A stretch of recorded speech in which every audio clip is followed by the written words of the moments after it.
Texas has 48 currently operating roller coasters, 44 made of steel, and 4 made of wood.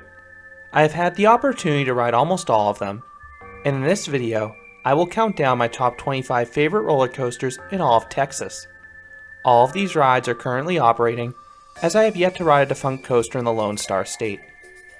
Number 25, Runaway Mine Train at Six Flags Over Texas. The original Mine Train coaster is a scenic ride. Very little of it can be seen from the midway. This aero coaster has 3 lifts. The sections after the first 2 lifts are rather slow and somewhat jerky, but on the 3rd lift you have some nice theming, and the drop off that 3rd lift is incredible. You get a really nice pop of ejector airtime if you're in the back car. Number 24, Pandemonium at Six Flags Over Texas and Six Flags Fiesta, Texas. This Gerstlauer spinning coaster can be found at 5 different Six Flags parks, but it's a solid family coaster.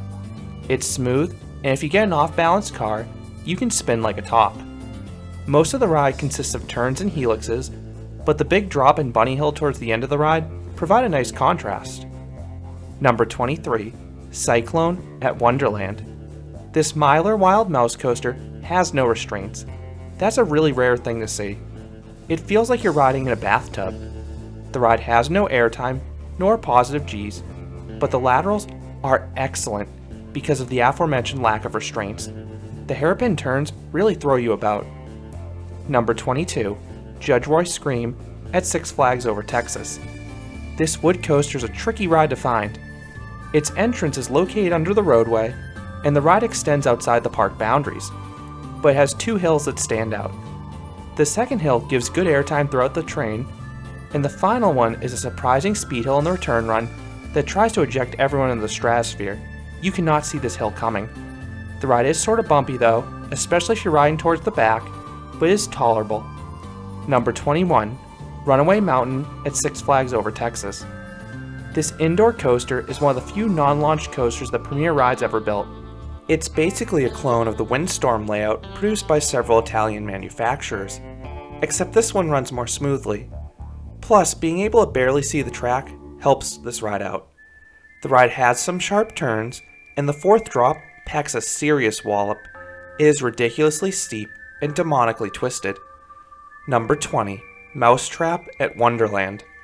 This Pinfari Cyclone is notable for one reason: the long 3-car trains. So if you ride in the back car, you get some shocking ejector airtime on the first 2 drops, especially since the lap bar is a good few inches off your lap. The rest of the ride was completely forgettable, but I kept riding for the power of the first 2 drops. Number 19, Roadrunner Express at Six Flags Fiesta, Texas. This was the last aero mine train built, and it was designed by none other than Alan Schilke. This mine train is smoother than the other ones, and it has some stronger moments as well. You have a few nice pops of airtime, and some of the turns pull some nice Gs. Plus, the interactions with the quarry wall make this ride memorable. Number 18, Joker at Six Flags Over Texas. The newer of the 2 S&S free spins in Texas, Joker is one of the tamer ones from my experience. I routinely get 1 flip off the lift and 1 before the 2nd Raven turn, but the rest of my ride is spent rocking back and forth. Number 17, Batman the Ride at Six Flags Fiesta, Texas. The prototype S&S free spin is a cut wilder than the other ones in the US. This one is less predictable and tends to have more variation between rides. I can never tell when I'm going to flip, and this one tends to also flip me more, which is why I rank it quite a bit higher than the other ones in the Six Flags chain. Number 16, Wavebreaker at SeaWorld San Antonio. This intimate family launch coaster is an enjoyable ride. The tire-driven launches have more kick to them than you'd expect, and a few of the turns pull some decent Gs. Plus, the ride is a cool location out over the water to tie in with the jet ski theme. Number 15, Iron Shark at Galveston Island Historic Pleasure Pier. This Gerstlauer Eurofighter gives an amazing view, and it delivers a good ride too. The trains have just lap bars, so you get some crazy ejector airtime on the drop, and the subsequent maneuvers are quite enjoyable as well. The implement is forceful, and the S-Hill transition is snappy. Number 14, Titan at Six Flags Over Texas. This is the tallest, fastest, and longest roller coaster in all of Texas. This hypercoaster has a contrarian layout for the genre. The ride only has one airtime hill, a decent camelback, and the sense of speed is killed on the second half of the ride due to the mid-course trim. Instead, this coaster focuses on positive Gs. The two helixes, particularly the one before the mid-course brake run, really pile on the Gs, and you're likely going to start graying out because of how sustained those Gs are. Number 13, Poltergeist at Six Flags Fiesta, Texas. While this is the same layout as Flight of Fear, I prefer the outdoor versions. Poltergeist's launch and first half are similar. The first three inversions pull some good Gs, but unlike Flight of Fear, Poltergeist does not slow you down the mid-course, so you really build up more speed on the turns in the second half, and the final corkscrew in particular really snaps you through it.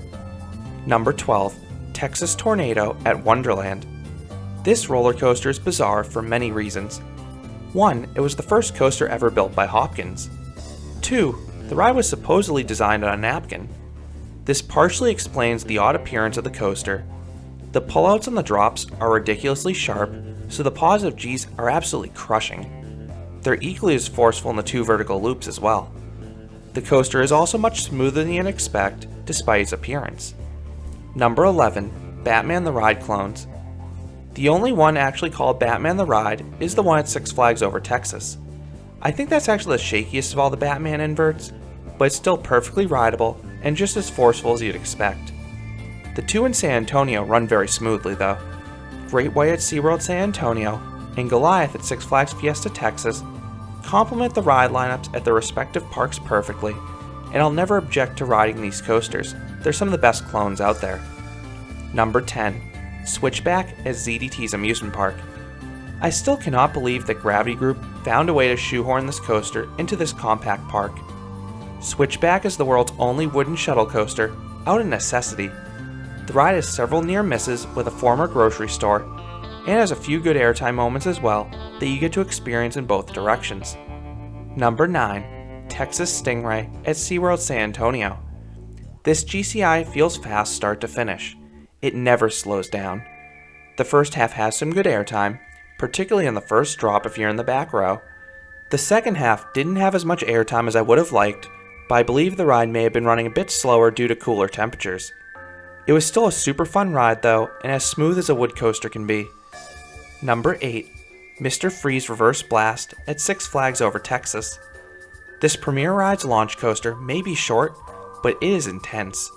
The launch packs a decent punch, but the inverted top hat is insane. It offers crushing positive Gs, negative Gs, and disorientation all in one element. The overbank is fairly forceful too, and the giant spike offers some great float, especially with the extra launch you get up there. I also love how you get to experience this course twice, once forwards and once backwards. Number 7, Superman Krypton coaster at Six Flags Fiesta, Texas. This is the best B&M floorless coaster.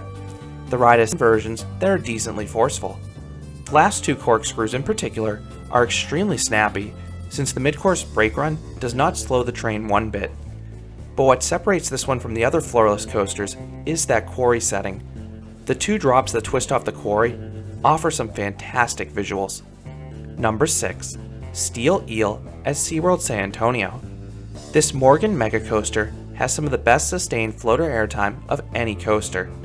The first half in particular will have you levitating out of your seat for several seconds on each of the drops. So why doesn't this coaster crack the top 5 then? The seats. The seats are not very well padded, and the landing after each airtime moment is not the most comfortable. But I do love the copious amount of floater airtime in the end, and I'm willing to look past that. Number 5, Shockwave at Six Flags Over Texas. This is the best Schwarzkopf currently operating in America. This coaster has some forceful vertical loops, and you'd expect that from a Schwarzkopf. The park claims the loops hit 5.9 Gs, and I believe it. I start to gray out each time. But what separates this from the other Schwarzkopfs in America are the airtime moments. All of the drops give you airtime, and the two drops off the turnarounds give some of the strongest ejector airtime of any coaster. You really get thrown out of your seats on those hills. Number 4, New Texas Giant at Six Flags Over Texas. It is incredible to realize that this was RMC's prototype coaster. To build a coaster as large and acclaimed as this one on your first try is quite the feat. While the coaster doesn't have any inversions or the same pacing as the later RMCs, New Texas Giant is still loaded with a dozen airtime hills, including a few in the first half that are extremely powerful, and the ride is quite smooth as well. Number 3. Boardwalk Bullet at Kemah Boardwalk. This is not only the best wood coaster in all of Texas, but is one of my favorite wood coasters anywhere. This ride occupies an unbelievably small footprint, which results in it having a twisted layout that is impossible to memorize. The ride runs very smoothly thanks to some recent retracking, and it is filled with several great airtime moments, in particular the large drops if you're in the back car, and the double up before the first turnaround. Number 2. Wonder Woman Golden Lasso Coaster at Six Flags Fiesta, Texas. The original RMC Raptor is one of the best paced coasters in the world. Once you crest that first drop, Wonder Woman puts its foot down on the accelerator and never slows down. You are treated to some of the strongest airtime moments in the world, and you are really launched into those shoulder straps. The ride also mixes those elements up with some strong positive G's in the pullouts and slalom section, and then you have some hang time on the 0G roll towards the end. Really, the ride's only drawback is the short length. Number 1. Iron Rattler at Six Flags Fiesta, Texas. This is one of my favorite coasters anywhere. Iron Rattler checks all the boxes for me. It has a beautiful setting on the quarry wall, and the ride uses that to its full advantage, dropping off the wall several times. The ride has several powerful airtime moments, most notably on the first drop, which is one of my favorite drops anywhere, and the quarry drop towards the end of the ride is great as well. And the ride has great pacing. I know that last point may be controversial for some, but I don't mind the slow quarry section because the ride still delivers awesome elements up there, including a 0G roll, some powerful bunny hills, and 90-degree turns that give some sweet lateral hang time because of how slowly you go through them. I have a separate review on this coaster going into more detail, but I think it's a masterpiece. So those are my top 25 favorite roller coasters in all of Texas. What are your favorite roller coasters in the Lone Star State? Or what is your most anticipated coaster in all of Texas?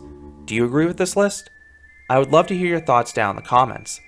If you enjoyed this countdown, I would appreciate if you gave this video a like, and you considered subscribing because there'll be a lot more roller coaster and amusement park videos here at Canopy Coaster. Thanks for watching.